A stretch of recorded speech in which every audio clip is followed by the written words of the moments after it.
দেখেন ভাই, আমাদের বাবুর্চি পাক করছে। একটু শুকনো মরিচ দিল, তা হচ্ছে হালকা একটু হলুদ,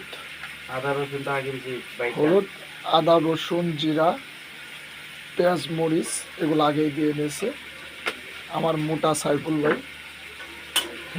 খুব স্পেশাল একটা বাবুর্চি, বুঝলেন। দেখেন তরকারির কালারটা সেই আসছে।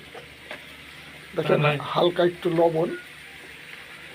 লবণ দিচ্ছে 1 চামচ, আপনারা দেখতে পারেন 2 চামচ, এভাবে আপনারা পাক করবেন। দেখেন লবণ দিল, সে এখন সুন্দরভাবে কষানো হচ্ছে। তারপরে দেখেন মাছ দিচ্ছে, মাছ দিল, মাছের মাথা এবং একটা মাছ আছে।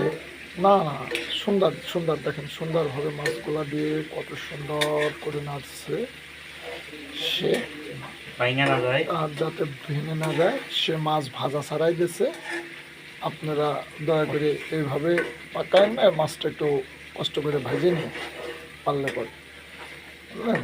তাহলে দেখবেন যে আরো সুন্দর হচ্ছে।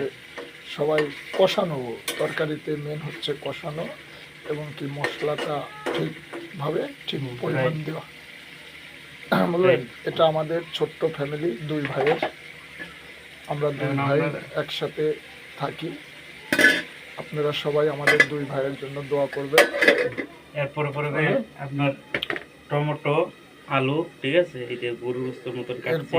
এরপরে দেখেন টমেটো কাটছে, আলু কাটছে, দেখেন গোল গোল করে টমেটো কাটছে, লম্বা করে আলু কাটেছে।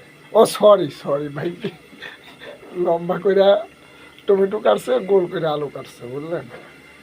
কথার ভিতরে ভাই একটু পেঁয়াজ হয়ে গেছে, আপনারা কিছু মনে করেন না ভাই। দেখেন আবার লুসনিও আছে, কি রাঁধুনি, আবার লুসনি দিয়ে ধরে দেখেন কি সুন্দর করে উল্টাচ্ছে, দেখতে পাচ্ছেন, উল্টাচ্ছে ধীরে ধীরে। তো সেই লাগছে, সেই বাবুর্চিটা সেই হ্যাপি লাগছে।